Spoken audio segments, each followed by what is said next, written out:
TJ's got the tracks. Talking I-dos without holding back. From bridezillas to budgets that break. We spill the tea, no filters, no fakes. Venue drama, cake disaster. How to dodge that floral master. Vows, vendors, legal blunders. We light it up and bring the thunder. Unfiltered I-dos, we tell it like it is. For lovers, hustlers, and the wedding biz. No fluff, just facts and the stories you choose. With Erin and TJ, we're breaking the news. Unfiltered I-dos, let's talk it through. Welcome back to another episode of Unfiltered I-dos. I'm TJ Harris, and with me, of course, is my lovely co-host, Erin Calvamontes. Hello, TJ. Hi, Good to see Erin. you. We've got a great guest today. Why don't you introduce us to who we have? We do. I would like to introduce my very good friend and co-worker in partner in crime, Tara Tipple of Peacock Creations. Hi, Tara. Hi. Welcome to the hello. show. Thank you. Thanks for having me. I've also been working with you for quite a bit of time, thanks to Erin, because we are a dynamic trio here. For those that are watching, Erin has been a wedding planner for a long time, very much focusing on South Asian clients as well as obviously American clients, but I'd say Indian clients are probably the predominantly what you go with. Absolutely. And Tara being a designer, decorator for the same types of clients, as well as our standard American weddings as well, but you mostly focus on like the South Asian clients. Is that fair? I do. Yeah, that's very fair. Okay. And then me, I'm a TJ. I DJ. I play music. I play Indian music, Bollywood, Punjabi, you name it, I do it. But I also do the Western stuff as well. So that's kind of how this crew became a crew. Tara's company is the one that I recommend the most for decor to all people that ask me, like, where can I get anything? I'm like, Tara is the person, not just for decor, but also I think one of the things that you do very unique and different is the silk flowers. And I'm always pushing anybody that asks me about flowers to call you because no offense to my florist friends, we will have florists on this show at some point. That shit is expensive. And not that silk flowers aren't expensive, but when you're not purchasing them outright and then throwing them away that next day, I feel a lot better about it. So thank you for that. That's awesome. Yeah, that goes along with our philosophy. So the design business, where did that come from? How did it become a thing? Like, tell us just a little brief history of like Peacock Creations and Tara. Okay. Well, first of all, I never knew that decorating for South Asian weddings was a thing. In high school, it was not on the checklist. It was not a career opportunity whatsoever. So this is very much a surprise career for me. So the way it got started is, it's actually a really sweet and endearing story. I used to be a real estate agent a long time ago, and I got to the point where I really just did not want to do that anymore. So I was doing a lot of miscellaneous jobs, creative things, just things to help people. I could keep an independent schedule and just basically have fun with it. And there was a woman that I was helping. She was like 69 years old. She had a bad shoulder, and her husband had an amputated leg. So she just needed some help around the house. She was Indian.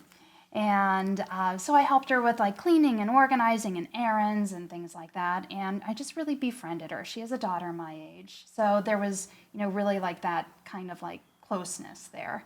And since her daughter was in California, I being here kind of took on like a little bit of that role of just being able to help them out, when I could. So one day she tells me it's her grandson's first birthday, and it was a birthday party at the temple. So she wanted my help setting up, and we went to the temple, and, I'm just setting up beverages and plastic tablecloths and, nothing very extravagant by any means. However, this was not a birthday party like you and I know it. Instead, there's the baby and the priest and fire, and all of the ladies are coming in and they're wearing these beautiful saris. And basically, I was the only white chick there. So I kind of stood out a little bit, and all the ladies came over and they're like, "Ooh, what are you? Is this what you do? Do you do this?" And I literally still to this day, like I remember standing there and kind of looking over my shoulder and thinking, yeah, I can do this. Can I do this for but, a like, living? Yeah, but I could also do it so much better. I do have a fashion background. I went to excuse me, I went to the Art Institute. I have a fashion background, I had an interior decorating background, I had a visual merchandising background. So the creativity would be there. I just didn't know that Indian events were a thing. So 2 ladies booked with me right then and there. Oh, that's awesome.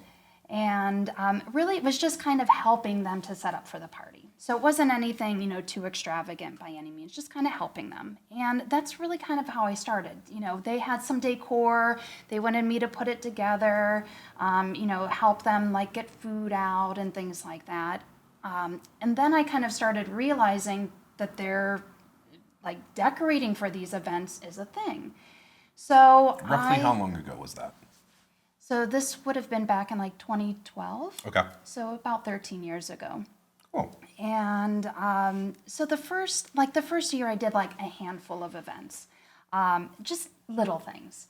I had no idea what I was doing back then, none whatsoever. But I just did whatever I could. I did not have any kind of background or like full exposure to, Asian culture, Indian culture, or anything like that. So I just basically had to start figuring out how to make things look Indian from like Walmart, Joann Fabrics, may they rest in peace, and Yes. Home Depot and Lowe's. Yeah. And somehow I did it. I look back at the work and I'm almost embarrassed because I look back, I'm like, oh, wow, that was wrong. Why didn't I iron that? Why is this, but apparently it was enough to get me started. Okay. And so in every year, just like things, basically kept building. So in 2012, I did a handful of events. In 2013, I spent the majority of the year out of town helping my father, who was ill at the time. So I was taking care of him during the week and kind of coming back on the weekends to take care of, my life here in Pittsburgh. So another handful of events. Going into the following year of 2014, I was no longer taking care of my father. My brother had stepped in, and I realized, like, okay, I needed some of those gigs, like the gigs where I was helping her, with her house and, all of the creative little projects. So nothing was coming my way whatsoever. Nothing. And I could always find some kind of like creative project to get into, to make some money. And nothing was coming my way. January of 2014, I made $150 that month. $150. Ballin'. And I told myself, okay, if you're not going to be making money, then I'm going to start doing something that will make me money. And I was thinking of all the different things I was doing. House painting, personal shopping, organizing, some interior decorating, so many projects. And I kept going back to the Indian events, and like there was just something about them. And it's like that's where my intuition was taking me. And so I just went with that. I came up with Peacock Creations event design. I designed a website, and business cards. Luckily, my clients are easily identified just by seeing them. So wherever I was, if I could tell that somebody, they looked like they were potentially from India, I would start talking to them. I would say, oh, where are you from? I'm from India. And I would start, a conversation, and I would start learning from them. And my name got around. And that year, in a 6-month period, I did 22 events. Wow. 22. They were smaller events. They're definitely smaller than the scale that I'm at now. For Pittsburgh, that's basically the entire event season, like May to November, one a week almost. Sure. Yeah. Yeah. That's awesome. Did you grow up in Pittsburgh? I did not. Okay. I did not. I'm originally from Ohio. So I grew up right outside of, it's called Stowe. It's right next to Kent State and Akron. Okay. For people that don't know where that is, then I would just say Cleveland. Okay. So, yeah, I grew up there. I moved here. I had a full tuition scholarship to the Art Institute. Okay. So I moved out here with my scholarship and went to school. Nice. And then I stayed. I never left. Still here. And this is like 2010, 2008. When did you go to Art Institute? Oh, bro, we're talking like 1996. No way. You're not that old. 1996. Okay. Yeah, yeah. 96 in Pittsburgh. Okay. Yeah. I'm not going to say what I was doing in 96 in Pittsburgh. Erin, what were you doing in 1996? Where were you at? in your I think we career? actually just recently moved here. 90. Yeah, I think we were living in Mount Lebanon at that time. Okay. We Fresh just from moved Chicago? here, fresh from Chicago. Only supposed to be here 2 years, the longest 2 years of my life. But yeah, wow. Now, how long Two have little you kids. two known each other and been working together? So it's probably been approximately 13 years, Yeah. maybe a year longer. One of the gigs that I was doing when I said I was doing all these miscellaneous things is I was also an assistant to a DJ. Okay. Right. And yeah, I forgot about that. DJ knew Erin, and he had introduced us because, he knew I was, kind of doing these events, and he introduced us. And, little did we know how, our friendship and our professional relationship would evolve over the next, decade. Yeah. And, Erin's she's been there from the beginning. Erin has really been like an instrumental part of my growth as well. Yeah, yeah. Because she believed in me. Even when I was doing, those small events and, my quality wasn't quite there and everything, she saw something in me and she believed in me. And she started to hire me. I can 100% relate to that. She took a chance on me very early on when I was learning Indian stuff. We had our first meeting. She got me a client, and I'd only done maybe 1 or 2 Indian events at that point. And not only did she get me more clients, and still gets me more clients, thank you, she also introduced me to, at the time, the only other DJ that was in Pittsburgh that was really doing Indian events. So I was able to pick his brain a little bit as well early on, and I transitioned into learning that sort of music. So, very much an impactful person in both of our lives. Thank you. Yeah, you're the best. Indeed. Well, and, Erin, being that she's a planner, when people need a planner, they usually have a bigger event and they have a healthier budget to work with. And so Erin was able, she had those clients, she just needed the decorator. Yeah. And there is, still is a limited amount of decorators to select from in Pittsburgh. And I think, again, she saw that potential in me. So she gave me opportunities that I didn't necessarily have in my current circle. And I actually remember one of the very first ones I don't know if it was the first, but it was one of the first that we had worked on together.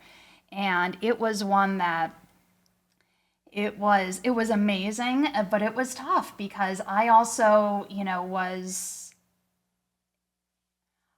there was so much to do and I wasn't used to it.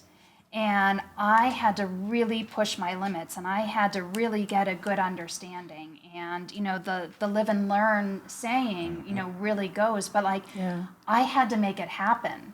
You can't go back. It's somebody's wedding. You can't go back. You can't say, oh, we need to extend this, project a week or something. So I did everything I could to make this happen. It was at the Westin. And we actually had 2 backdrops, huge backdrops. We're talking all the way to the ceiling. Yes, it was I remember that. over 18 feet tall, over 30 feet long, and there were 2. 2, one in front of the other.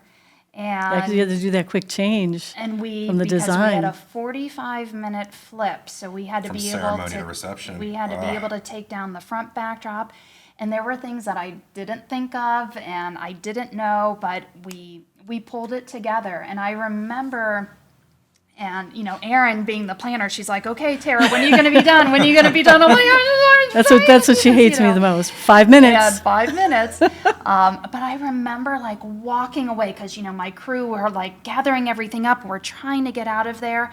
And I remember, and I turned around and I looked at it and I just started crying. I started crying because it was so big. It's so much bigger than, what I had been doing. It was beautiful. And I can't believe like all of the miracles I had to pull off in order to make that happen. Things had actually started going wrong the previous, like the week of. And I wasn't experienced enough at that point to realize all of those things going wrong. But my tenacity just kicked in and is like, no, this is not an option. Like I remember driving to Columbus to pick up the chaise I had ordered that was not being delivered in time. Yeah. Like I've been there. Literally the night before.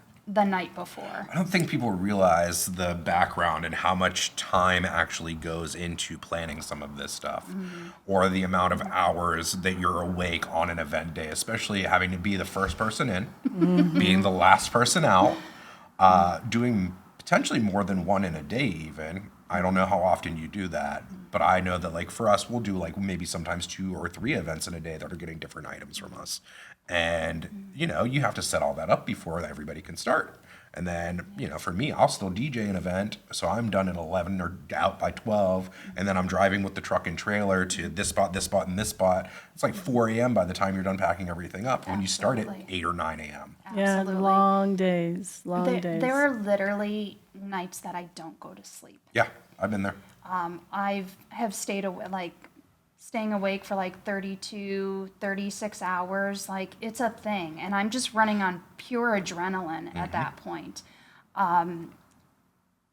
But, because, with an Indian or South Asian event, if you have a Sangeet or a Mendi party the night before, but then you're using that same ballroom for a ceremony, and that's an early morning ceremony happening. So you have to wait until that event is done, and then you go in, or you had already decorated for the Sangeet. So then you have to go and you have to tear that down, and then you have to reset for the ceremony. And literally, like, my crew will be up. Sometimes, I try to get them to bed sooner than me. I know that I'm okay, and I push through because I'm pure adrenaline, and I'm such a perfectionist, and I want everything to be amazing.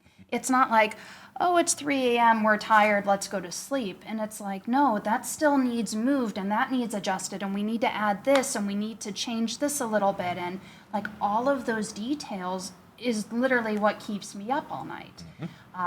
So yeah, and people, they don't see it. Nope. They don't see it. And I think that's really where like value tends to come in with who you're hiring, is understanding where the work is actually at. Because like obviously you're doing X amount of consultations beforehand. There's got to be some sort of prep work with design that's happening, making checklists so that you have everything. I mean, checklist on top of her spreadsheets. checklist. Yeah. and that's like people don't understand that all of that has to be incorporated into the price of this stuff. Like you're not just renting items. I don't do design. I'm assuming with you, it's probably at least a year of lead time with a client, if not longer, to get like a full design for them, right? Actually, no. Okay. So it seems like our South Asian clients, a lot of times they do things short notice. Okay. Very short notice. So I actually specialize also in emergency wedding decor. Okay. Okay. That has happened several times. Yes. Literally, people will call me, hey, we're getting married next week, and apparently we need a mandap. Oh. My mom said we need a mandap, and I don't know what that is, because, just the traditions daisies. and Yeah. And, before we know it, we're doing that.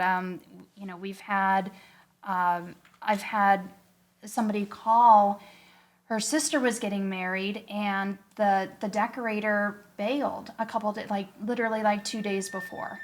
And so the decorator called me asking if I could go in her place. And it worked out. And it was 3-hour drive away, but we made it happen. So not always a year. Okay. Definitely not always a year. But it really, like, for me, it depends on where I'm at. If we're in the midst of like crazy busy season, it is hard for me to be able to sit down and get into creative mode, because that entire week, for the wedding, if we have a wedding on the weekend, generally speaking, that week is pretty much completely dedicated for that weekend's wedding. Now, we're also doing things, weeks in advance for prep too, but generally that full week is completely reserved for that weekend bride and groom.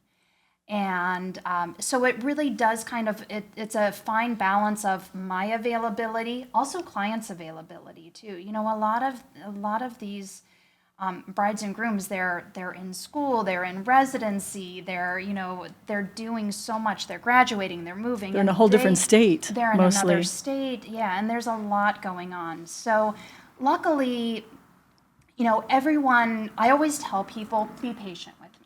And I'm going to be patient with you too. If you need a little longer to make a decision, or, we don't talk for a little while, it's okay.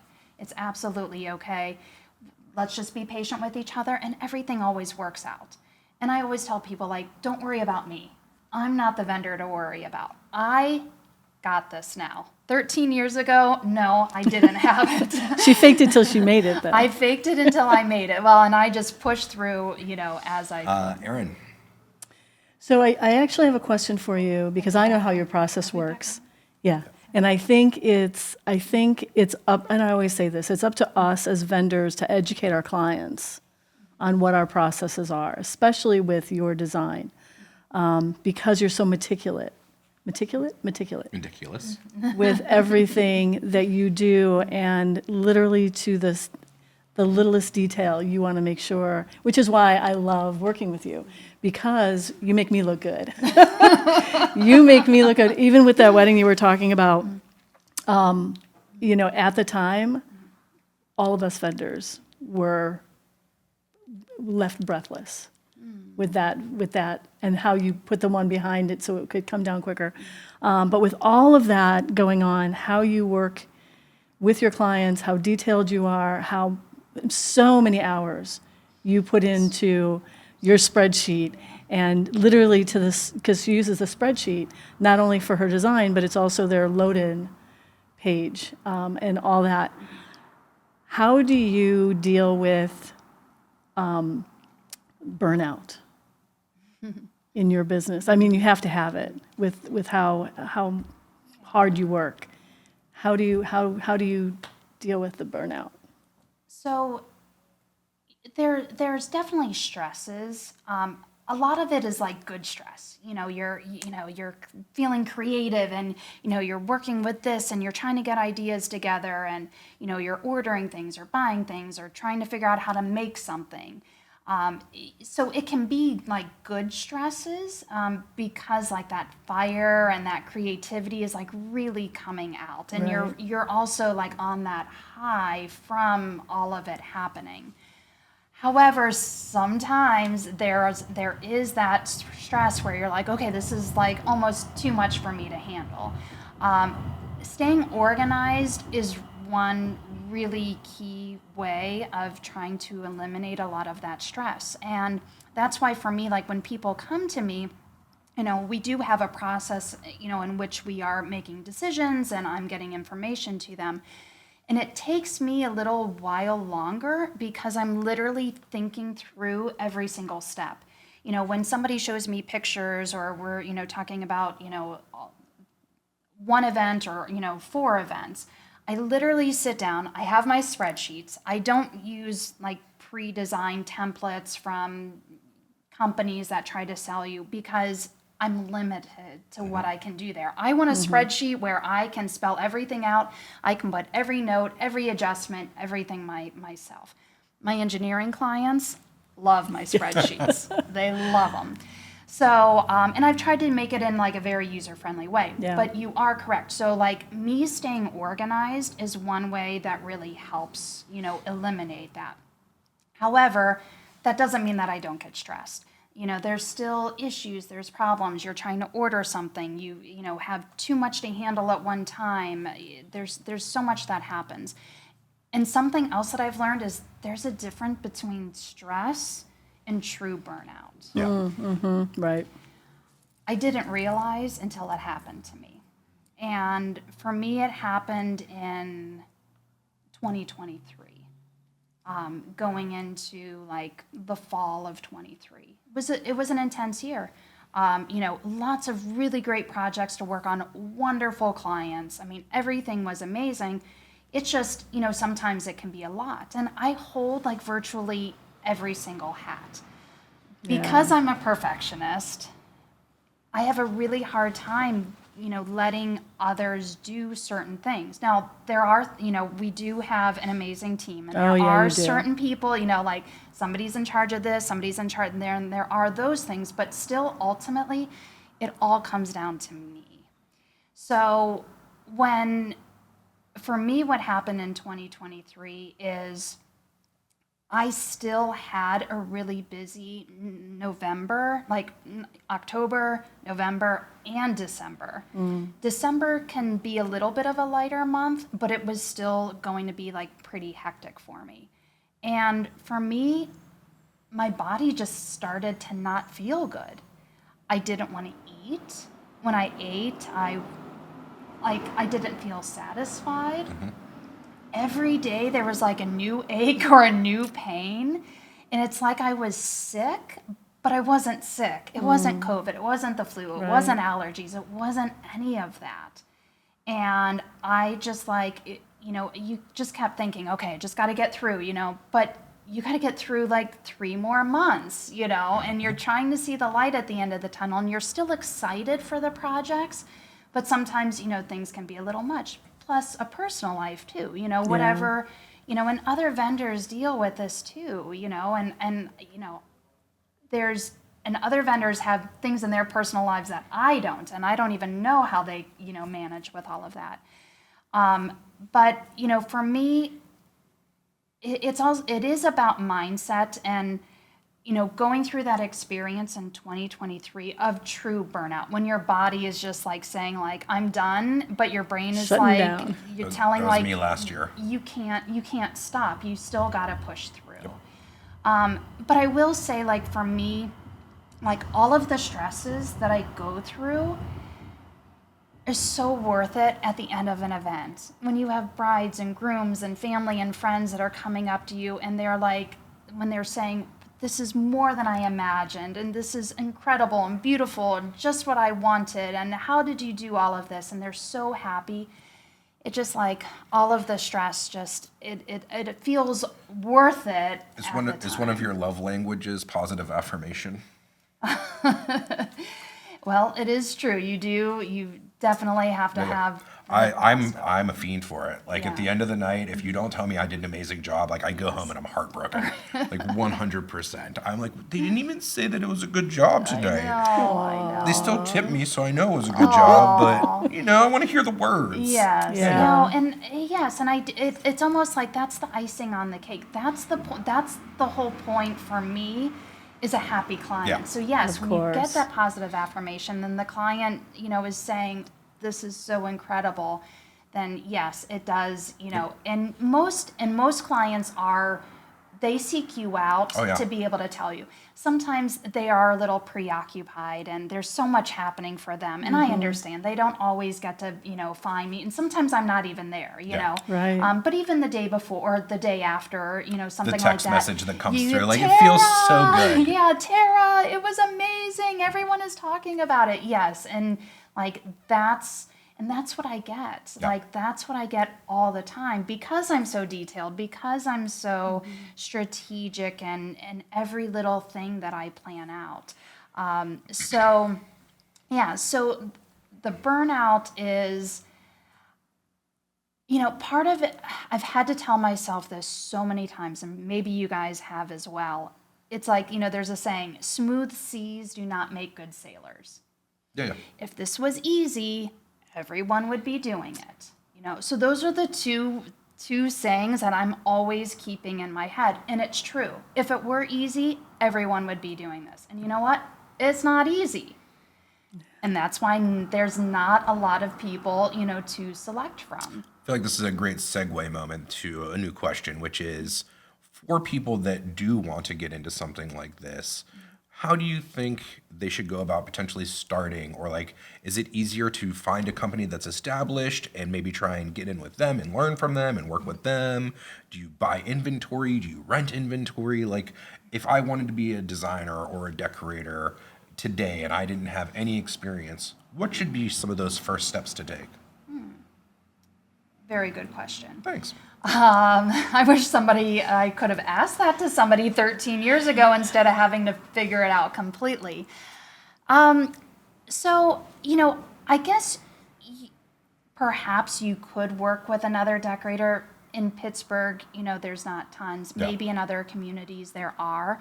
But also, just if that is your goal to go to a company to learn, be sure that that company is aware of that. Yeah. Just so that they don't feel like used or, giving out trade secrets, or things like that. And find somebody who's willing to teach you. Yeah. Like if you go to them and say, I want to be a decorator. I don't really know what to do. I do dream of having my own business, but I'd like to learn and work with you. And as long as the owner of that company is comfortable with that, then that's a really great relationship. But don't go into something kind of being sneaky or underhand. I'm going to steal your secrets and I'm going to buy the same thing that you have. Yeah. Exactly, yes. Because like for me, if somebody came to me with that, then I would, want to support them. And, there's more than enough work to go around, So I'm not like, oh, I'm not going to tell you. But it's just in a different capacity. For those who are looking to just kind of like start fresh and start on their own, there are definitely like basic decor inventory that you need. A lot of times, and even like me, you just start like working out of your house. You have stuff in your basement or your garage or, your dining room, wherever it may be. And that gets a little tough. But, when we're creative and we're so inspired to, start a business and everything, like you do whatever you need to do. And I've been there and done that. I still have stuff in my garage, still have stuff in my basement. I don't use it anymore. It's still there. But it also can kind of start to, alter your life, a little bit when you constantly have that stuff around. I think most importantly, first of all, view it as a business. I think so many people just kind of start as a hobby, I'll just do this on the side, but it's not, there's sometimes it lacks the professionalism. A lot of people will just market on Facebook or Instagram. But to me, to be a true business, have a website. Oh, yeah. You have to make some investments. And if all you can do is make your own website at first, then do that. If you have a friend that can help you, utilize, their creativity and their technical skills. But definitely start off being professional, not that this is just a hobby of yours. That's one of the early conversations I have with the newer DJs right away is what kind of DJ do you actually want to be? Do you want to be a professional DJ? Do you want to try and make this a career, or do you want to have fun and try to get laid? Because it's two very different worlds, Is that a thing? I wouldn't know. Ooh, oh, no, I mean, not you. I'm a professional DJ. Sorry, of course. But no, I mean, it's a legitimate question to ask these young kids, because I've got people that come into me and, they might be 20 years old, 21 years old, still in college, and either DJ as a hobby, but want to try and make money off of it, or just want to learn the skill set to be a better DJ and maybe not even want to get gigs. Or get gigs that don't pay very well because they want to be the cool kid versus the professional. And it doesn't mean you can't be professional and cool. I know it's rare. I do it. It's hard to do. I am cool and professional. I was cool. I'm 40 now. I'm less cool now. No, you're even cooler. Thank you. I appreciate You're even that. cooler. Yeah. Well, and I think we have that in all of our industries where they come in, everybody has to start somewhere. Yeah. And they come in as a hobby, this is going to be fun, until they find out that they do have to invest, that it is work. It's a lot of work. And I even have some like newbie planners are like, I can't reach any of the vendors on the weekends. Well, Yeah. yeah, because we're working. I mean, I know that you're just starting this, you're just starting out on this, but typically you won't be able to reach a vendor Don't call me Friday, Saturday. Saturday, Sunday, and sometimes Monday. They take Mondays. their mental day, Yeah. or like you guys are tearing stuff down, re-putting it into the inventory. So you have a small window of Tuesday, Wednesday, maybe Thursday Yeah. that you can communicate. And then they, like I said, they find out that it's real work, and they're like, oh God, I didn't realize I would be up 18 hours, 36 hours on a day because I have to do 3 different designs of decor or 2 different events going on. Well, they only see the end. Right, They right. only see the beautiful, ambiance and decor. Like, that's what people see. They don't see all the behind the scenes. They don't see when something is not ordered. They don't see you staying up all night. They don't see that you haven't eaten all day. Right. They don't see all of those things, and they're not supposed to. Right, absolutely. They're- Especially our- clients our- are not. Yeah, our clients are not supposed to see that, but going into it, definitely people should know it's work and it's hard work. It's almost like a restaurant. Again, like everyone always sees like the beautiful food that's presented, but all the behind the scenes, that goes into it.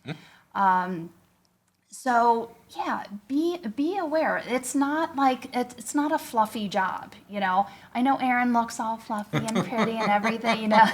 I work hard at It's- this. But you work hard, yeah. When there's stresses and you got to Yeah. make things happen, and it's there. And then sometimes it is.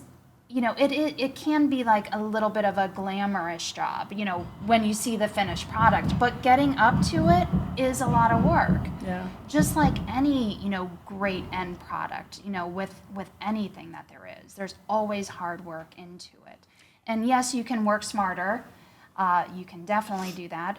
But there's also not necessarily like training guides, to teach you all of these things. And I think you as an individual have to also find like what is your flow and what works for you. How much are you willing to dedicate, and how many boundaries do you have with whatever it is. Like, do you not work weekends? Well, if you're working, If you're in the event if industry, you gotta be then- working weekends. Exactly. Yeah. Tara, we're getting close to the end of this episode. I'm going to ask you like one more question. Okay. And that is going to be like probably the best question I can ask, I think. In a world of clients, what is like your ideal client that would find you? So I would say for right now, like the scale that I'm at, being a South Asian wedding, ideally we do really well when it's like 3 to 4 events. So that might mean like a haldi or a mendi, along with like a sangeet, a ceremony, and a reception. This way, because we're able to like reuse and repurpose, and we're also able to really like create the entire like multiple days Yeah. of events. So I would say that's number one, people looking for multiple events, multiple days.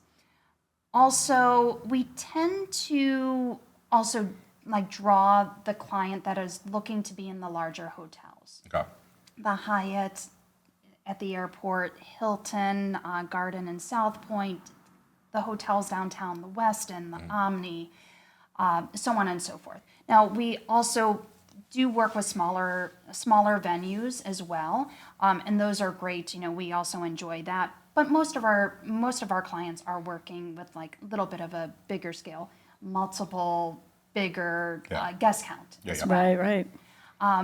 But I'm also, for me, like I look for creativity. Big time. I look for creativity. Yeah. And we can still work with traditionals, like traditional components, but also put a little bit of a twist on it. Make it a little bit different. We're not the ones that are going to make it look gaudy or make it look cheap. We're going to put like that elegant, creative flair to it. And I like to give people something that they haven't seen before. So when I have a client that's willing to go just a little bit over, it doesn't have to be crazy, but just a little here or there, those are the clients that I also seek out. So people that really embrace my creativity and my process, my quality, are the ones that I know are right for me. Sure. Before we sign off, tell the people in the world out there where they can find you, how they can get more information from you, how they could potentially book you. Where do we find you out on the internet? All right. So my full company name is Peacock Creations Event Design. So as long as you type in all of those words, you're going to find me. You'll find me on Google, on Instagram, on Facebook, my website, full name, Peacock Creations Event Design. And so that would be .com, again, Instagram, and some of the social medias. I'm not on TikTok yet, guys, so sorry about that. We've You're got, missing out. It's a great platform. there's so much I'm still behind on other things. Tara, thank you for coming in and hanging out with us. I appreciate it, and I'm sure I'm going to see you very soon. I know we have weddings together coming We up. do, I think next week. Probably. Yeah. Yeah. Okay. Fun. Thank you Lovely. so much. Thank Thank you for the you. lovely flowers to Indeed. brighten up our space here. Indeed. Thank you for having me. This was fun. This was fun. We'll for see sure. everybody on the next Unfiltered I Do's. Be sure to like and subscribe, and we'll catch you next time. All right. Bye.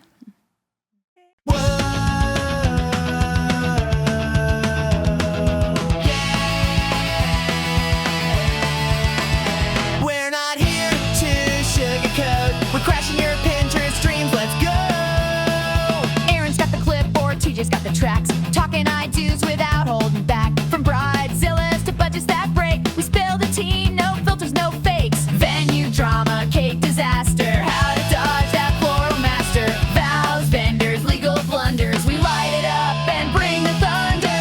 Unfiltered I do's. We tell it like it is. For lovers, hustlers, and the wedding biz. No fluff, just facts and the stories you choose. With Erin and TJ, we're breaking the news.